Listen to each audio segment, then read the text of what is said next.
बौद्ध में घूम रहे हैं। यहाँ भारत स्काउट गाइड का प्रथम रोवर रेंजर जम्बूरी चल रहा है और यहाँ इन्होंने 5 रॉक्स को देखिए दर्शाया है।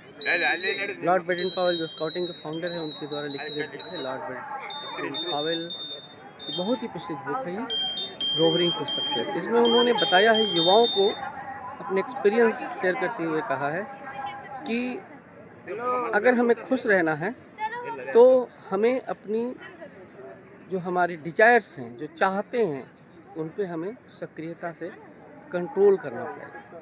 जब तक हम अपने चाहतों को नहीं कंट्रोल करेंगे तब तक हम अपनी ज़िंदगी में खुशी नहीं रह सकते।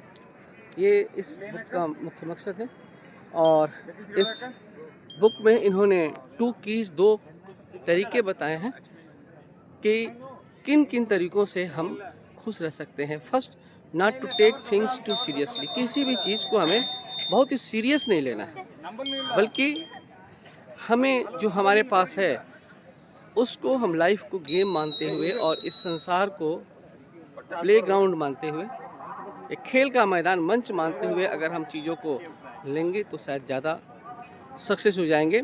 और दूसरा, to let your action and thought be directed by love, with a capital L। और ये हमारी जो स्पिरिट है उसको शो करता है। हमें दूसरे के प्रति एक अच्छी भावना रखनी पड़ेगी। सेकंड है, और ये देखिए, पेडल योर ओन कैनन। इसमें लॉर्ड बेडन पावेल ने कहा है कि युवाओं की ज़िंदगी या मानव की ज़िंदगी एक ऐसे यात्री की तरह है जो समुद्र में नाव चला रहा है। उस समुद्र में बहुत हलचल है और उस समुद्र में पानी के नीचे जो डूबी हुई छुपी हुई चुनौतियां हैं, चट्टानें हैं, उससे उसका बोट टकराने का डर रहेगा। और इसलिए इन्होंने कहा है पैडल योर ओन कैनन, मतलब अपने जीवन की यात्रा नौका है उसको बहुत ही सावधानी से खेना है और आपकी जीवन यात्रा में जो आने वाली समस्याएं हैं उन समस्याओं को आपको चुनौती मानते हुए उनका सामना करना है। तो इन्होंने युवा ज़िंदगी की 5 चुनौतियों को यहाँ पे दर्शाया है। देखिए कितने काउंटर पे भीड़ है, पूरे इंडिया से लोग आए हैं और इसको देख रहे हैं। ये हमारे रोवर्स जो वॉलंटियर्स हैं नेशनल हेडक्वार्टर के, इनको समझा रहे हैं। पहला इन्होंने हॉर्स कहा है। हॉर्स मतलब यहाँ घोड़े से ही नहीं है, बल्कि घोड़ा एक सांकेतिक प्रतीक यहाँ पे है। इसको लॉर्ड बेडन पावेल ने शर्तबाजी के रूप में लिया है, जो घुड़दौड़ है, अंधी घुड़दौड़ चल रही है, जहाँ पे कि लोरेस कोर्स में घोड़ों के ऊपर बाजियाँ लगाते हैं। इसमें उन्होंने कहा है कि हम अपनी ज़िंदगी में ट्रू स्पोर्ट्स को महत्व दें। ट्रू स्पोर्ट्स मतलब ऐसे स्पोर्ट्स जिसमें कि हम एक्टिवली पार्टिसिपेट कर सकें। हम किसी भी स्पोर्ट्स में अगर एक्टिव होकर पार्ट करते हैं तो वो हमारे लिए ज़्यादा फ़ायदेमंद है, बजाय कि हम गैलरी में बैठ के तालियां बजाएं, दूसरा कोई खेल रहा हो और हम दर्शक के रूप में हो, महंगे महंगे टिकट खरीदें और जाके वहाँ पे एक भीड़ का हिस्सा बने। तो इसमें उन्होंने कहा है कि आप घुड़दौड़ से दूर रहिए, शर्तबाजी से दूर रहिए, जुए से दूर रहिए। वो छोटे तरीके मत अपनाइए जिनसे कि आप पैसे कमा सकते हैं। दूसरे को अंधेरे में रख के, दूसरे की इच्छाओं को, दूसरे की हॉबीज़ को मिसयूज करके आप ये काम मत कीजिए, बल्कि कुछ भी कीजिए। जैसे पर्वतारोहण है, एथलेट है, स्विमिंग है, इन चीज़ों में आप पार्टिसिपेट कीजिए। तो ये हॉर्सेस है और इसका कोट है, self revenue, self knowledge and self control. अपने ऊपर कंट्रोल रख के अपने नॉलेज बढ़ाते हुए lead a man towards happiness. हम सबको अपने जीवन की यात्रा की तरफ आगे बढ़ना है। ये दूसरा रॉक इन्होंने बताया है वाइन। वाइन का मतलब यहाँ पे शराब से ही नहीं है, बल्कि किसी भी तरह की वो चीज़ जो कि अति से ज़्यादा हो।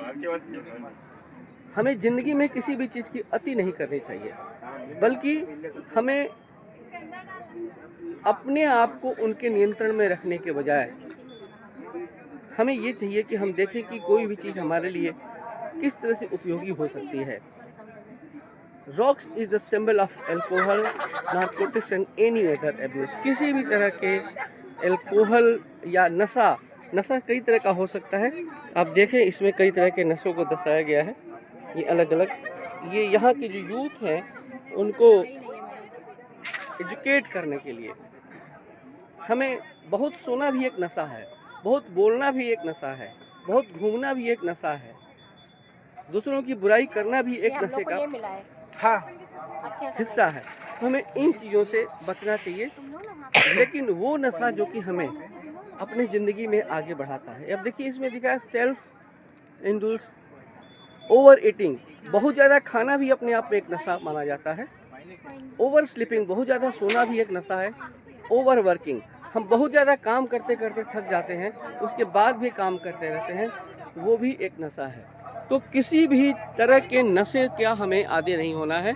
हमें अपने आप को इस तरह से सुव्यवस्थित करना है कि हम उनके कंट्रोल में ना रहें, बल्कि वो सारी चीज़ें हमारी कंट्रोल में रहें। देखें, over eating, over sleeping, over working, ये सारी चीज़ों को physical fitness brings self control and long life, ये पूरी तरह से समझाया है।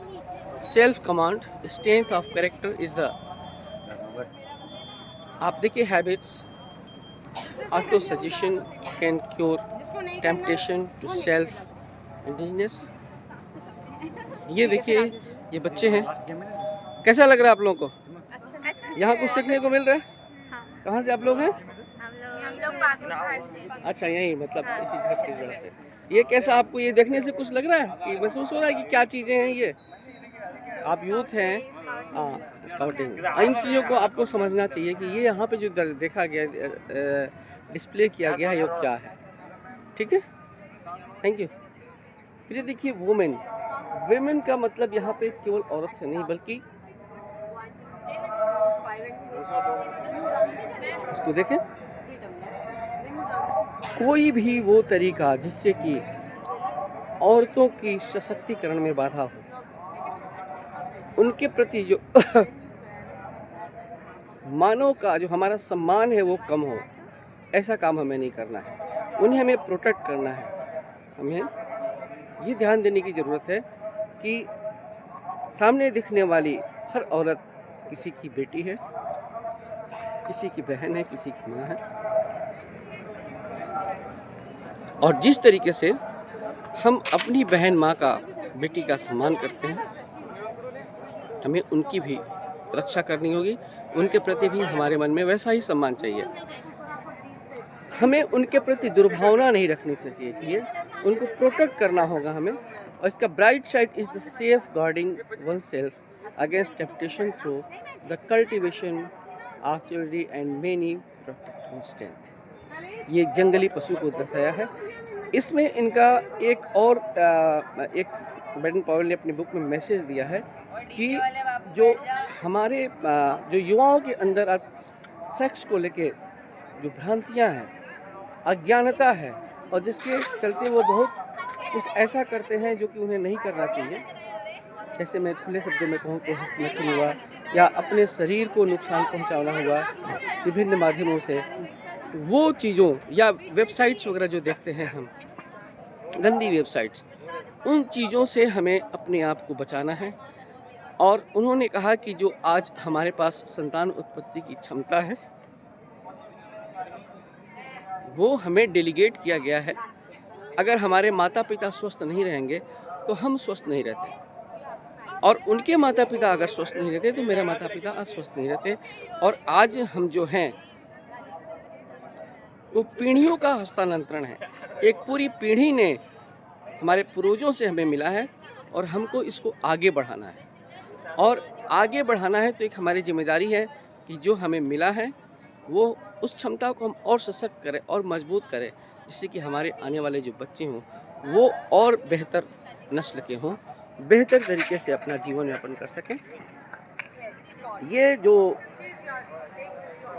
सेक्स है वो सभी में होता है, चाहे वो प्लांट्स हो, चाहे एनिमल हो, चाहे मैन हो, उनमें एक पीरियड होता है, और जो मैन हो उसमें कोई पीरियड नहीं होता। तो आदमी को ज़्यादा इस संबंध में ध्यान देना चाहिए। Sexual desire comes from preferentially natural causes. The germs is of vital importance for carrying on the race. देखिए, a man without sources is no man, चीज़ों को समझाया है कैसे। धूर्त और प्रवंचक व्यक्तियों से बचने का एक संदेश लॉर्ड बेटन पावेल ने अपने चौथे रॉक्स में दिया है। हमें हमारे जीवन में हमेशा ऐसे लोग हर कदम पे मिलते हैं जो कि अपनी बातों को रखने के लिए, अपने काम को निकालने के लिए प्रवंचक बन जाते हैं, धूर्त बन जाते हैं, मीठी मीठी बातों में फंसाते हैं। तो उन्होंने कहा है कि ऐसे लोगों को पहचान कर हमें उनसे सावधान रहना है। लेकिन इसका ब्राइट साइड ये है कि हम अपने को सेल्फ एजुकेट करें और अपने आप को ऐसा बनाएं, हमारे अंदर नम्रता रहे, विनम्रता रहे, हम दूसरों की सेवा करके उनको प्रभावित कर सकें और उनकी लाइफ में खुशहाल ला सकें। ये लॉर्ड बेटन पावेल ने कहा है।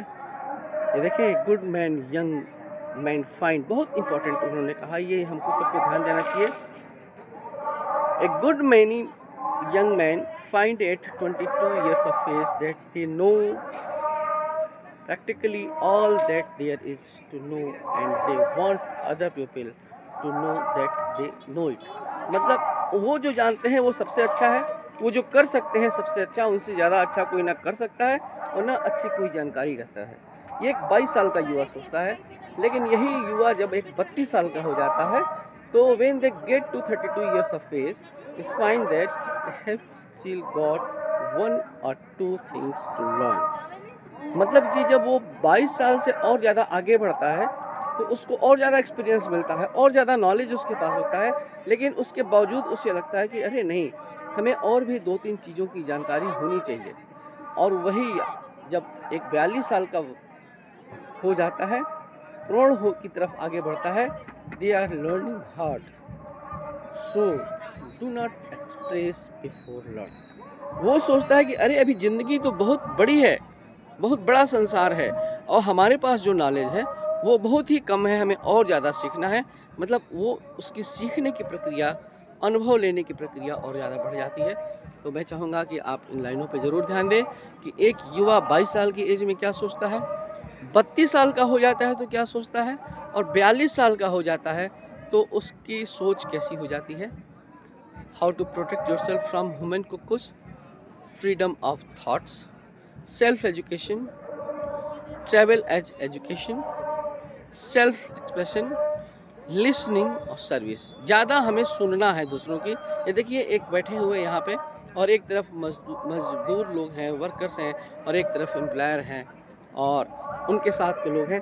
कैसे बार्गेनिंग करते हैं एक धूर्त और प्रवंचक व्यक्ति, कैसे एक तरफ लोगों को मिला के रखता है और एक तरफ शोषण कर रहा है। ये सिंबॉलिक है। और ये जो हम आते हैं इन रिलीजन की तरफ, दुनिया में सबसे ज़्यादा जो लड़ाई हुई है धर्म को लेके लड़ाई हुई है, इसलिए कि धर्म की व्याख्या बहुत ही अलग अलग संदर्भों में अलग अलग तरीके से की गई है और हर धर्म का गुरु एक बड़ा वर्ग कहता है कि वही सबसे अच्छा है और दूसरे धर्म को वो मान्यता नहीं देता, उनके सिद्धांतों को नहीं अपनाता है। यहाँ इन्होंने कहा है कि हमें ईश्वर के प्रति भरोसा होना चाहिए, धर्म में विश्वास होना चाहिए, लेकिन हमें रूढ़िवादी नहीं होनी चाहिए। हम चीज़ों को लें, उसको समझें कि क्या है, क्यों ऐसा बनाया गया है, और उन चीज़ों को सही मायने में अपनाएं और अपनी जीवन यात्रा को सुगम बनाएं। ईश्वर के प्रति हमारा भरोसा होना चाहिए। दूसरों की सेवा करके हमें ज़्यादा से ज़्यादा प्रकृति के नज़दीक रहने का प्रयास करना है, क्योंकि जब प्रकृति के नज़दीक जाएंगे तो पहाड़ है, झरने हैं, नदियाँ हैं, वहाँ जब जाएंगे तो हमें पता चलेगा कि हम कितने उनके सामने छोटे हैं। प्रकृति की विशालता का हमें एहसास होगा और हम ज़्यादा से ज़्यादा प्रकृति के नज़दीक जाएंगे। कैसा लग रहा है आपको यहाँ पे? सर बहुत अच्छा लोग आ रहे हैं यहाँ पे? Yes sir. आप छत्तीसगढ़ में कहाँ से हैं? मैं बिलासपुर से। बिलासपुर से हैं। तो लोग जो आ रहे हैं यहाँ पे, यूथ आ रहा है, वो क्या इन चीज़ों को समझ रहे हैं? Yes sir. तो समझने के बाद क्या वो क्वेश्चन भी कर रहे हैं। तो आपको क्या लगता है कि ये जो एग्जीबिशन लगाया गया है, ये यूथ के लिए कुछ यूटिलाइज हो सकता है, कुछ यूजफुल हो सकता है? हाँ सर, बहुत अच्छे थॉट्स हैं यहाँ पे। और जैसे कि ये इनको तो समझने की सबसे ज़्यादा ज़रूरत है, क्योंकि हम लोग खुद हैप्पीनेस खोजते हैं। और आजकल के यूथ में सबसे ज़्यादा स्ट्रेस है, तो वैसे भी वो स्ट्रेस को दूर करने के लिए वो नेचर के पास जाता ही है। तो मतलब लेवल ऑफ अंडरस्टैंडिंग है यहाँ पे इस चीज़ की। Thank you. आप क्या कर रही हैं वैसे? सर मैं अच्छा, स्टडी आप स्टूडेंट हैं? Yes, क्या कर रही हैं अभी? मैं BSc CS कर रही हूँ, very physics good, honours. Very good. और रेंजरिंग में आपने अभी तक क्या किया है? सर निपुण किया। रेंजरिंग में निपुण किया, वेरी गुड। फिर ये देखें, rovering brotherhood of the open air and service. Rovering क्या है? ये एक खुली हवा में एक भाईचारे की भावना है जो कि सेवा के द्वारा अपने आप को मजबूत करता है। ये requirement for a happy and active life. आदमी सोचता है कि वो कैसे खुश रख सकता है, क्या हैप्पीनेस का तरीका है। Character and intelligence, handicraft and skill, health and strength, service for other and citizenship, ये तरीके हैं। ये देखिए, मैं फिर से आपको दिखा रहा हूँ, ये पूरा एक एग्जीबिशन लगाया गया है। हर जगह आप देखेंगे एक बड़ी भीड़ है जो कि चीज़ों को समझने का प्रयास कर रही है। मैंने हर काउंटर पे आपको घुमाया है।